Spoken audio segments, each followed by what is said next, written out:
So now it's been, 7 years since the referendum in June of 2016. And that shock, which I still recall waking up early on that day to find out that the British public had voted to leave. And it's just over 3 years since Boris Johnson got it done. You know, that slogan that we lived with for so long. We're talking obviously about Brexit. And looking at the state of the country today, whether it be economically, whether it be in terms of, for so long we talked about social cohesion. We talked about harmony, we talked about tolerance, and but it seems that British society is divided across racial, ideological, political divides like at least I can't remember. The economic situation, the cost of living crisis is hitting millions of people, millions of households up and down the country. And it's creating a class system between the rich, the ultra rich, and the rest who make up about 85% of society. I mean, I was reading in, I think it was The Independent, only a few months ago, about the impact of the pandemic on British society. And one of the criteria that they mentioned was that during the year and a half or 2 years almost of lockdown, Britain gained another 23 billionaires, 23 individuals who joined the billionaires club, with almost 2 million people coming ever so closer to the poverty line. And that, I think, is, something that we need to pay attention to. What's happening in terms of that class system that we're creating. So Brexit and what impact we're seeing throughout the country, as well as obviously across Europe. It's something truly distressing, I would suggest. Well, I think it's been a catastrophic sort of case of self-harm, really, and you can see the ramifications for that, for society, as you've just indicated, in social division. You have divisions between young and old and different faiths in different parts of the country. And the geographical divide between, say, the north and the south, particularly London, and how London's perceived in other parts of the country. I think that's been really, really bad. It's been really toxic, all this Brexit, for, as you say, for 7 years. For what? As you look at it now, you think, well, what was this ever set to achieve? And what is it achieving for this country now? It doesn't feel like it's achieved anything but division. Our trade's down. People are not coming to this country in the way that they used to. I do some work with the European Network on Religion and Belief. We're trying to get some professors over here to look at the issues around migration and refugees. And we're organising something in Middlesbrough, tough town in the northeast, which voted very heavily for Brexit, actually. And people said, we don't want to come to this country. It's not a very pleasant place. They see all the imagery that's associated with our country at the moment. And I feel very sad about that. Say, we can't, we've got to get the visas. It's all very difficult, Mark. So I don't know whether we're going to be able to do that piece of work in June. I'll just give you a practical example. So, I mean, not to sound flippant, Oliver, but we do now have navy blue passports. So I guess we did get something out of Brexit. Thankfully, my UK passport is still European colour, and I have an Irish passport also, which I take pride when I travel. Didn't we hear about lines of people at the Irish embassy trying to reclaim a citizenship because they had a gran, or they had figure I heard was something like 6 million. As soon as Brexit was declared. That's a great thing, because it means that people feel European and they still want to belong. I feel very sad for those who were drifting into Brexit without being aware of any of the consequences, and not aware of the economic consequences, the social consequences. And now I think we're being let down very badly, because there isn't an honest discussion. They're trying to say we're in the mess we're in now because of the pandemic. We're not in the mess because of the pandemic. The pandemic just prolonged the impact that Brexit would have. Look at 600,000, is it, workspaces now for essential jobs in Britain unfilled and will go on unfilled. Because who wants to work in a country where you don't feel you're wanted? Who was it that said in Parliament, that said that thousands upon thousands of tons of crop, of vegetables and fruits and the such, went rotted, and because they went unpicked, because of the thousands who used to come to the country and be paid tippence every hour, but essentially get, the harvest out of and onto the supermarket shelf. But look at what's going on at the moment. The nurses dispute, and the hospitals and the NHS and the ambulance drivers. How many of us recall the bus going around saying Brexit will have, I forget the 50 million a day or something for the NHS, ridiculous. a total fictitious figure. But, that deception. And now, how many of the people who voted for breakfast, probably the right name. That would have been a better thing to vote for, actually, wouldn't it? It would have actually. Yeah. We're without the breakfast now because of Brexit. But if how many of those people honestly ask today, where is that money?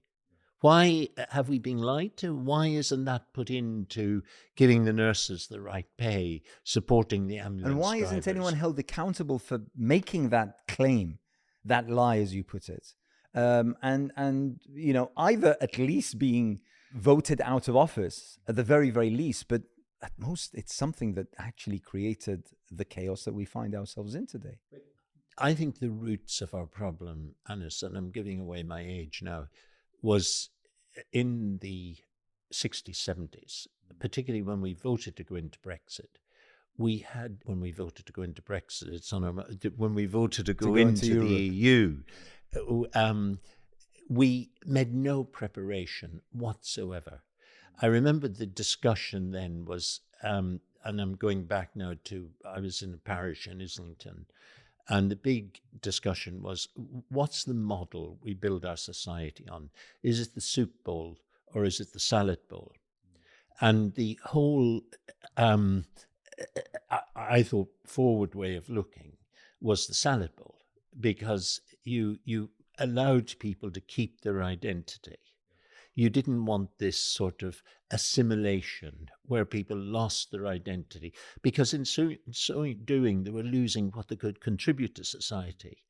But I fear that was never properly worked through. And I used to be scandalized, really, by finding second-generation Polish, second-generation or third or fourth-generation Italians unable to speak their mother tongue.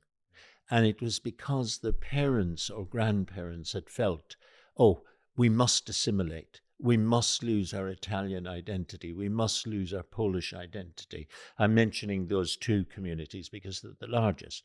And so I remember in our school, we said, no, we've got to encourage the mother language of the children in the school. So we'd have Portuguese classes after school, Spanish classes, and then as the new migration happened, Tigrinya for Eritrean, Tagalog for Filipino, so that young people could grow up proud of their identity. And in that way, they were contributing to the society. Sadly, that model wasn't taken on. In fact, it was seen as a threat. You'd have to argue with teachers over it that, they won't speak their mother tongue properly. So I think we joined the union without looking clearly at the implications for society and how we could help society to be enriched by being part of a greater communion than... I mean, we must admit that there was a sense of being threatened, to be overrun. I mean, that was the kind of sense that you got from the debate that preceded the vote in 2016, that the country was almost under siege. The country was about to be, as one very close friend of mine used to say, we're going to be overrun by a German-French superstate. Those kinds of claims, they did take grip. How, though? I mean, how did so many people become so convinced of this? Well, because political lying has become an art form, isn't it? And we've got some really good political liars. You've got to admit that. We've had, Farage, we've had Johnson, we have Rees-Mogg. All these people are really good at lying and telling big lies. And who said, if you tell a big lie and you tell it often enough, it gets believed. And I think it also, though, fits in with that kind of exceptionalism that we have as a country, that somehow, we got the word great in front of it. I don't think there are many other countries that do that, And if you come into Stansted now, the word great is actually huge. And Britain, you think, hang on a minute, what sort of state am I living in? But it was about dividing people up, as I said earlier, into, Portuguese, which is my heritage, who were picking the crops up in the fenlands. That's our breadbasket in this country, and the Romanians and the Bulgarians and the Poles in the East Anglia where I live. They were really contributing to the economy and to our food, to having food. Now, look at what's happened to the price of food. Look what the cost of living feels like for a lot of those people that were deceived by that, and it was a great deception. There's nothing to show for it, is there? For any region, for any class, for any ethnic group, there's nothing there. But as you rightly say, people got that storm going. We had a refugee crisis. We're going to have lots of refugee crises, actually. With climate change, there's going to be a lot of people migrating to survive. And we had a Syrian wave. You will recall in, was it 2014, 15, 16, that Farage really, with big posters, it was all breaking apart, because we had people fleeing for their lives, actually, that needed our care and protection. And that fed into that narrative around there being maybe a large number of East Europeans in certain towns and cities, or whatever. And it kind of got that whole thing going. And we've had that kind of racist politics, for decades and generations. It leads me to wonder whether the whole argument regarding breakfast. Oliver, breakfast keeps coming up. You've now. I've caught Sorry, it. Anas. I've caught it. Regarding Brexit, the whole argument. What was the overriding theme? Was it ideological? Was it economic? Was it political? What was it? Was it racial? I mean, what was it? Why? I mean, what drove the argument either for or against? Because, I mean, it's fascinating how we find that the impact of Brexit has been so severe. I don't think that many, I'd like to say most, but many of those who voted to leave actually considered possible. And that's why we have these sort of impressions that if we were to have a vote today, that the vote would be somewhat different. But what was the backbone of the argument? Was it ideological? Divided society. I think the divisions in British society, and I think part of the roots were in the miners' strike. If you go back to the miners' strike, where vibrant villages and little towns and communities were suddenly ghost towns or villages, and young people had to migrate from their to get work and so forth. And we never leveled up. We never took care enough of keeping a social cohesion in terms of economic equality and so forth. So those who left behind, I feared, felt that the reason they were left behind, one, because the country had become a soft touch for scroungers coming in, forgetting that there were genuine asylum seekers, people whose lives were at risk and were risking their lives coming here. And secondly, the new workforce coming in that were taking our jobs. Now, that, I think, opened the way for the liar politician to see the opportunity to exploit for their own self-gain. So we were taken over by opportunists. Oh yeah, I'm working for the country. No, I'm working for my own self-enrichment. And I think that a lot of the people, I don't want regulation, I don't want rules from Europe. The way I can get around these is to actually focus on the problem are immigrants, the problem are asylum seekers, and not looking at the facts that actually the people coming into the country were a net gain for the country. It was they, through their hard work, their initiative, all the new things they brought into the country, it was they who were providing the social security, who were keeping the national health alive. Look at when the pandemic hit, the number of, just focusing in, Muslim doctors, Muslim health workers who were on the front line in saving tens of thousands of lives. Prior to the reality, what were we given? Oh, they're a threat. You know, this is I think there's a period of accountability we should have when the statements and the programs and the articles and the media that were responsible for creating this sort of division, they should be held to account. And by the way, I mean, it's interesting that Oliver mentioned the fact that, and I have it even on my Twitter feed, that the very first 5 or 6 health carers, from doctors to nurses and the such, were actually Muslim. And you're absolutely right. We have tens of thousands of Muslims, as well as other faiths and the such, and minorities, who hold up the NHS at a time when there are actual hammers blowing at every single side of it, trying to crush it to nothing. And this, I think, is one of the untold impacts of Brexit. I recall during the 90s, probably since Labour came to power in 1995, 1997, and for about 12, 15 years, we had multiculturalism as being something celebrated.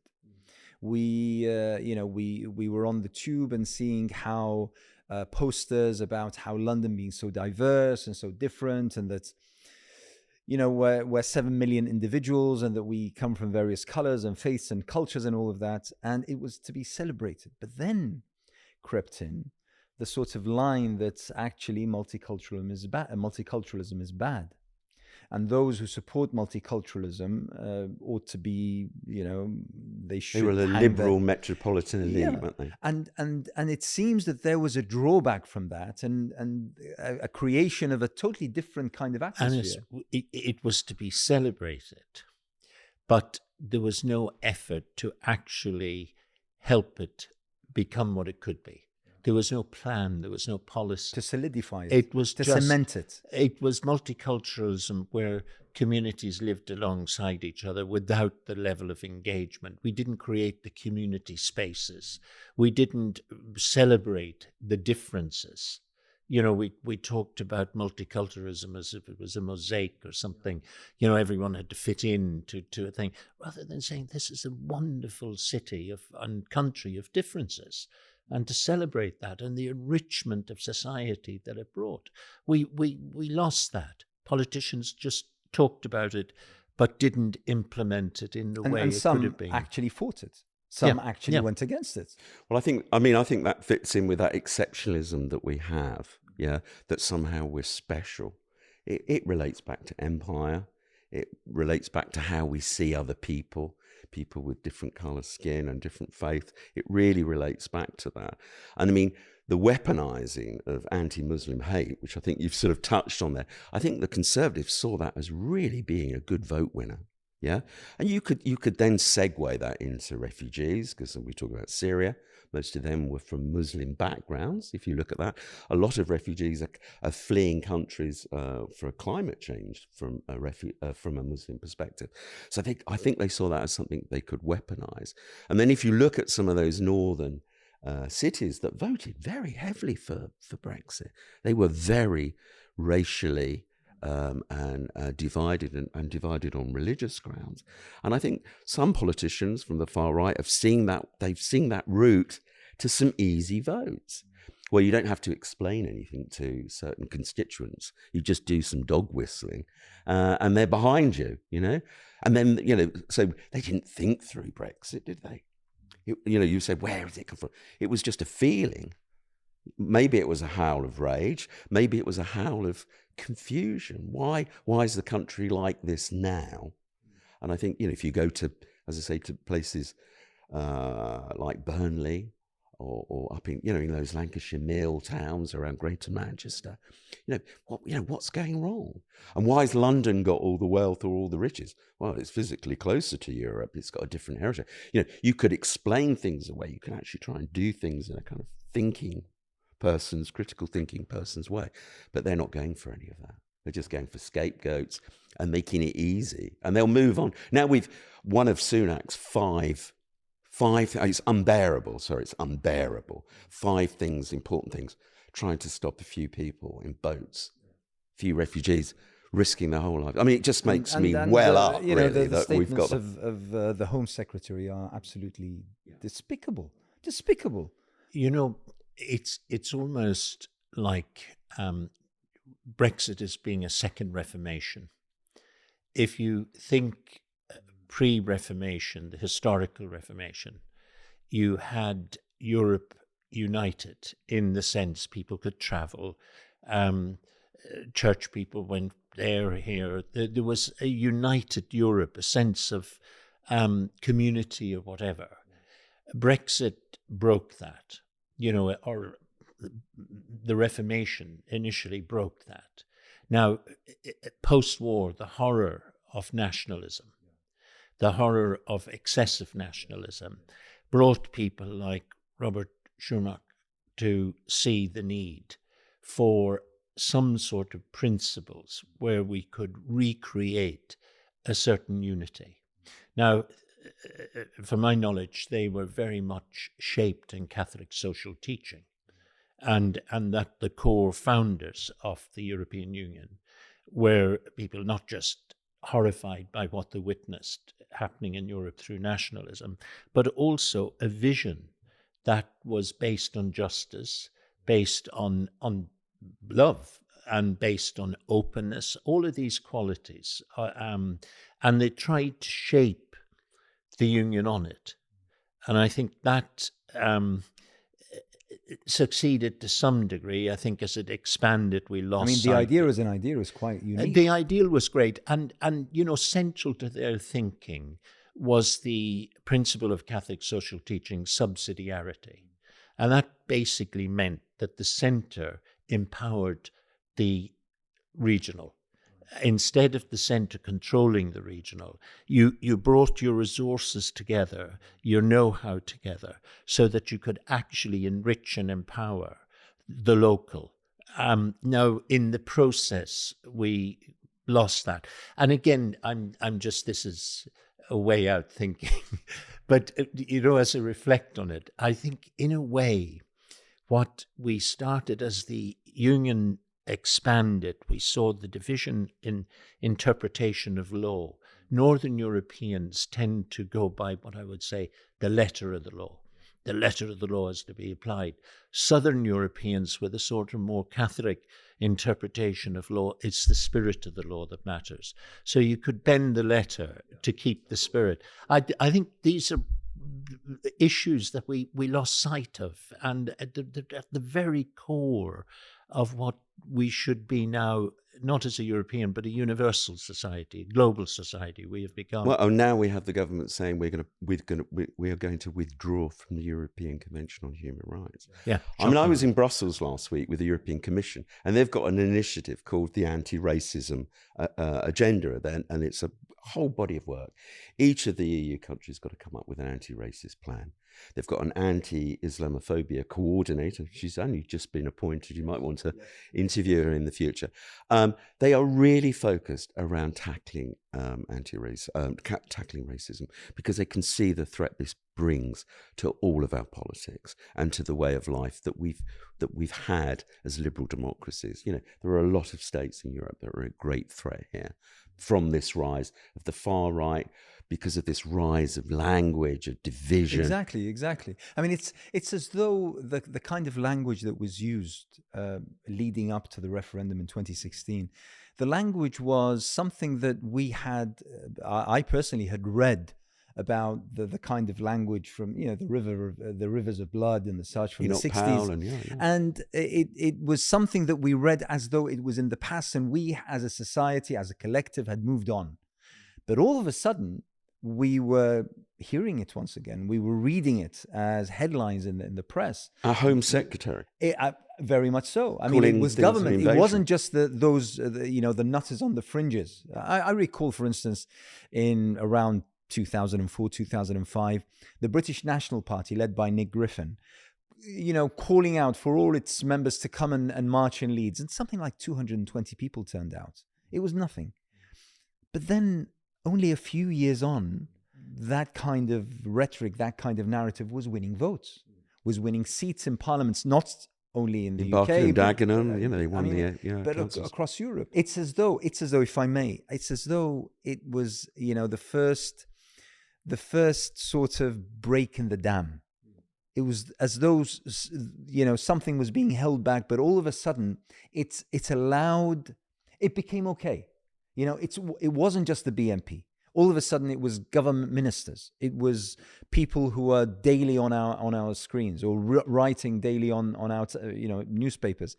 So it became okay. And for that, all of a sudden, we found this deluge of similar rhetoric and narrative, not only across Europe, across Britain, but also in the continent. What I find deeply offensive about her language and Priti Patel's and a number of others is, I think back to when I was 10, 11, I was brought up in this area, Acton. And I remember the whole Ugandan Asian crisis.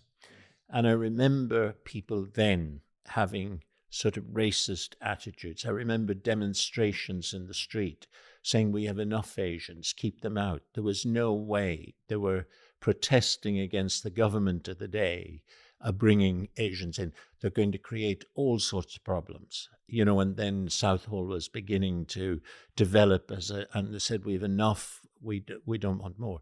Now, thank God we had an enlightened government that had a sense of responsibility for people, that put people's protection and humanity before any other consideration and welcomed them. And they came in and they protected us from the supermarket. They put the resources and know-how and everything into keeping small communities alive by running community shops, contributing to society in that way. I find it deeply, deeply disturbing that the first or second generation of those people is now the very people who are most vocal in saying we protect our borders, we exclude, I find it deeply offensive. What happens in the human person that you forget your roots? I'm an immigrant. I came here an economic immigrant at the age of 10 to work through all of those challenges. I think I've contributed in different ways to British society and happy to do so. I haven't lost my identity. When the rugby play, I clearly you fail the cricket test. Shirt. You fail the cricket test. Strangely, the cricket test, I'm okay with English cricket because but rugby, no, I have a clear identity. But the point, Anas, I think it's disturbing how. And it happens to lots of migrant groups that you become assimilated in a way that you feel threatened by a new intake of a stranger. And I think that's one of the things we've got to look at in society. It's horrific when you see it in our political leadership, because you would think that people elected to office would go for the common good of society, would keep the basic human values and uphold those values. And as Mark mentioned earlier in our conversation, really disturbing now, they're attacking the whole European court, which for many of us, we say thank God for it. Absolutely. Because it's a protection. Probably one of the most instrumental and important establishments that's were set up for the last generation or so. It really is a horror, isn't it? I mean, as Oliver's touched on, I mean, this creation of, I call it like false narratives, and they're far right extreme narratives. And we've had a takeover. I mean, the government's been hijacked by extreme right-wing people. I'm not really that interested too much about where their background is and the colour of their skin, but they are driving a very hard right agenda, which I think will be to absolute detriment of this country, and we're feeling that right now. And it's like the Daily Mail every day is writing the script for the ministers, isn't it? I cast my mind back, and we've done lots of work over many years on this, around integrated communities, for example. And even with Theresa May, do you remember her? I mean, she seems like a wonderful, moderate human being now. Absolutely. She had a policy called the Integrated Communities Policy, and they were working, because, we're saying we need more social mixing between different ethnicities and people from different religions. We need not parallel lines. In some of the cities, you can get people living very distinct lives and not mixing, really, not in schools, obviously not in the mosque, not in the church, and bringing people together. She had a whole load of policies there, and it was funded. It was a program called Near Neighbours that brought together churches and mosques and temples. So all that gone. It's all gone in the bin. There's nothing there. So there's not any government policy now that's actually trying to champion, as you were talking earlier, about the values of community cohesion and being one planet and one society. It's all gone, and it's gone for ideological reasons. And as you say, some people are picking that up in Europe. Sweden, we've got some fascists. Italy, we've got some fascists. God knows what happened in France Sweden next time. only, something like 8-10 years ago, it was cast as probably one of the most open, one of the most liberal, one of the most welcoming and warm nations in the entire world. All of a sudden now we have, a far-right government that's, like Mark is saying, is, hell-bent on trying to limit and restrict societies and communities, minorities, to express themselves, express their cultures, express their identity and religion. But picking up on something you said, Mark, earlier about what's going on in Europe now, the anti-racism, and looking into this, I think, I hope to look at it in two ways. One at the level of individuals. Okay, how do you deal with individuals who either inherently racist or whatever? And that's, how do we deal with that as a society? But how do you deal with a government who promotes a different type of racism? Now, we're told that maybe tomorrow, the next day, the new Prevent review will come out. And what has been leaked through the sort of papers that are promoting division is, I think, appalling. That it's going to stigmatize again 4 million of our British community are going to be stigmatized. They're going to be seen as fifth columnists. That's basically what this Prevent whole thing, totally misconceived, but going to be endorsed through what I would say hack journalism. Someone with drive-by analysis, touch on this community, that, take one or two perceptions and have endorsed a prejudice against. Now, I would hope that will also be tackled. We can't talk about racism in communities unless we see it also in the actual, you might say, the deep state that is influencing our political life and influencing our media life, and in fact shaping Britain in a way that's alien to it. But what I really think what is lacking in the whole concept of Prevent and what it has done in the years since it's been introduced is a total lack of what I would say British history and British values, because none of them seem to be aware of the penal laws, where the state presumed that it could come in and take over an individual conscience, and if the conscience didn't agree with the national perception of what religion should be, orthodox religion, then worst you were hung, drawn and quartered, or you were exiled, or you were impoverished. Now it took centuries for Britain to discover that's not the approach. It took centuries for them to recognize there's a red line between government and government's responsibilities and a religious community, a faith community, and that in that there has to be diversity. We have, in the last 10 years, driven a horse and cart right through that, and now it's being perpetuated. And I think instead of upholding British values, actually policies have and it's undermined anti the evidence. It's anti-intellectual, isn't it? It's kind of anti-clever, really. But because anti-value. all the extremism is I've been touching on is from the far right. It's often lone wolves, as they call it. People are just kind of confused and messed up. Those are the areas. But it for the government, they think it. As I said, it's weaponizing anti-Muslim hate. And they feel like it gives them results, and you have seen that in other European countries. In Austria, the fantastic professor, I'm sure you've had him on actually. Yes, hounded out of Austria, and he does the regular Islamophobia reports across Europe. Those they know it works, so they don't even need the evidence for it. I think there will be a lot of our colleagues and fellow citizens that will be very, very upset if those rumours are true, and they're going to perpetuate that kind of prevent strategy, which doesn't work, and it criminalises or potentially criminalises a section of the community. And it's now we've touched on prevent, and obviously this is a very big story, where whilst we're recording this, we're still awaiting the reporter to come out. I think there's been sufficient leaks through the usual channels to see what a hack job, as you've put it, it is, and that's unfortunate, because I think there could have been an opportunity to step back, to readdress the mistakes of the past 18 years or so. I think that what's been done is to the detriment of our society as a whole. I mean, the whole concept that Prevent was built upon was to make society safer, was to make society more cohesive, to open up people to each other.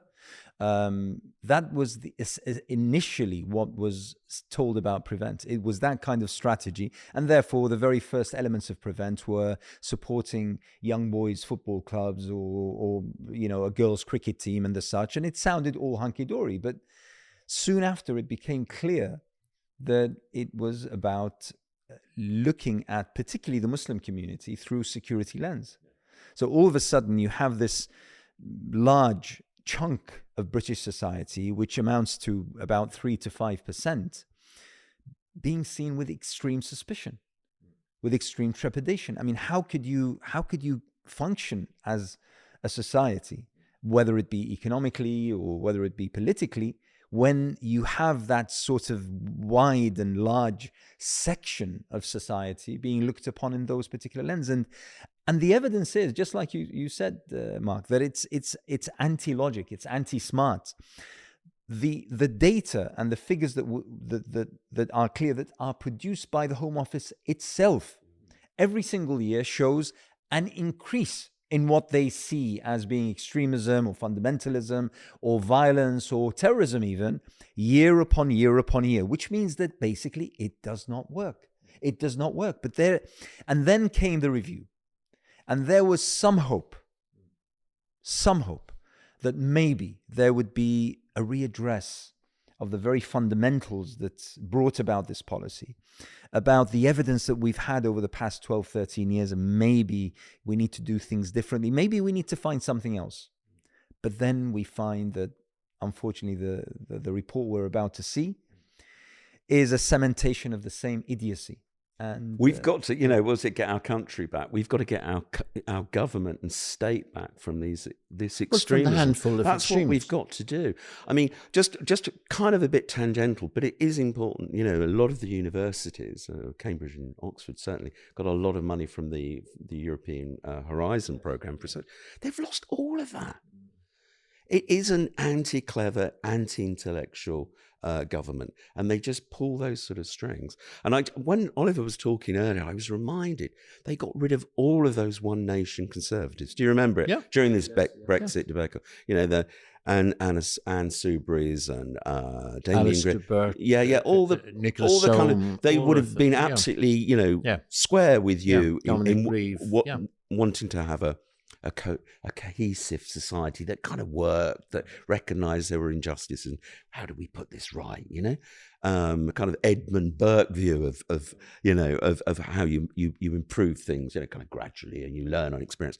Now we've just got right-wing radicals who tear everything up, don't examine or analyse the evidence, and come out with tin pots, sort of Daily Mail tropes, really. Solution.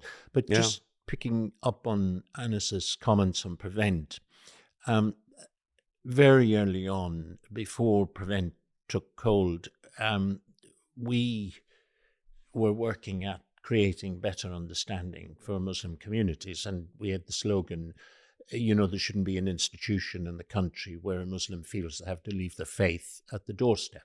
I mean, it was a picturesque way of describing what you were achieving. So there should be understanding that a person of any faith has space there to be and to function and to contribute.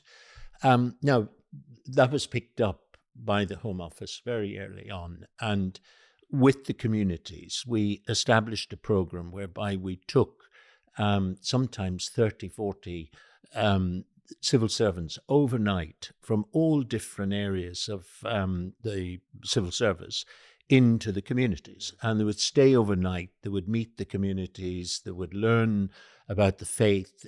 William Nye was the chief operator of this in the Home Office at the time. Now, William moved on. A new person, Charles Farr, the late Charles Farr, and I speak with respect for him, but I think what he did was very damaging. We had taken about 400 civil servants into the community. We didn't take a halfpenny from the Home Office because Esme Fairbairn Foundation was supporting our work, so we did it, as part of our work, and we wanted to be seen as independent. Immediately, Farr took over. An intelligence gathering element came in. And I remember having a real row in the Home Office with him on this and with his advisors, who I think were worse, that they were endorsing this and saying we can't work. And we had a letter exchange, and I heard subsequently from someone in the House of Lords that his private secretary resigned, or PA resigned, because the person agreed with me entirely. But the point was that it was introducing intelligence gathering, and we said we can't have anything to do with this. Now, when Lord Carlisle was appointed, I felt, okay, we need to engage in that. And my colleague Jordan Morgan and myself, we went and had a couple of hours with Lord Carlisle, just giving him our experience and sharing stories like this, saying these are not anecdotal. We've picked up, I could give numerous experience where actually there was intrusion. And Carlisle said to me in front of the team, I promise you one thing, listening to this, and I was quoting prominent members of the Lords and the Commons that were involved with us. So it wasn't sort of just, here is a spectator talking. He said, I promise you one thing, I will follow the evidence. He said, I'm a lawyer and I will follow the evidence, I promise you. 4 days, 5 days later, we hear Carlisle is removed, and a journalist is that with known record of what would be seen as Islamophobic comments or anti-Islam, especially with the record in the Charities Commission, and look at the focus on Muslim charities. He is appointed. Now, I'm not a conspiracy theorist, but I think it's important to get these things out there for the record, because this is what has been going on for so long behind the scenes. And thank you, Anas, for the opportunity we have with Mark here to talk openly about that. It's about how you reclaim that truth. We have to talk openly. Away from that political line and the deceptions. Going back to your original point, how did Brexit happen? Well, it was all based on a whole load of falsehoods, lies, which we're living out. And actually, it's our experience we're living it out. Social care, haven't got enough workers because people from the European Union aren't coming. In farming, we've got all these experiences, We've lost the funding for universities. We've lost the funding for social support in many areas. The European Social Fund was a huge fund for some of our poorest. Gone. All these things gone. And so we're living this experience. And we do not seem to have the political leaders to really galvanize that. It should be a galvanic moment, shouldn't it? Of saying, look at this mess, this chaos that we've caused. It's like, hands up in the air. Wait for the real chaos to come. What's the scenario? Well, in a sense, the IMF showing up any minute now. What I often use this for, we're obsessed with crossing the road. We're obsessed with the minicar coming this way that it might run us over, and forget that there's a big juggernaut coming the other way. And it just seems to me that the inevitable of Brexit is the breakup of the United Kingdom. And I say that because I remember going back some years, an Irish government official saying to me, Ireland had for 800 years been subservient to Westminster, to London, to the power, to the throne. And it created a sort of mentality, that if you're occupied for all of those years, you live with that mentality. And Irish officials, he said, in negotiations never felt equal with British, but until the European Union came.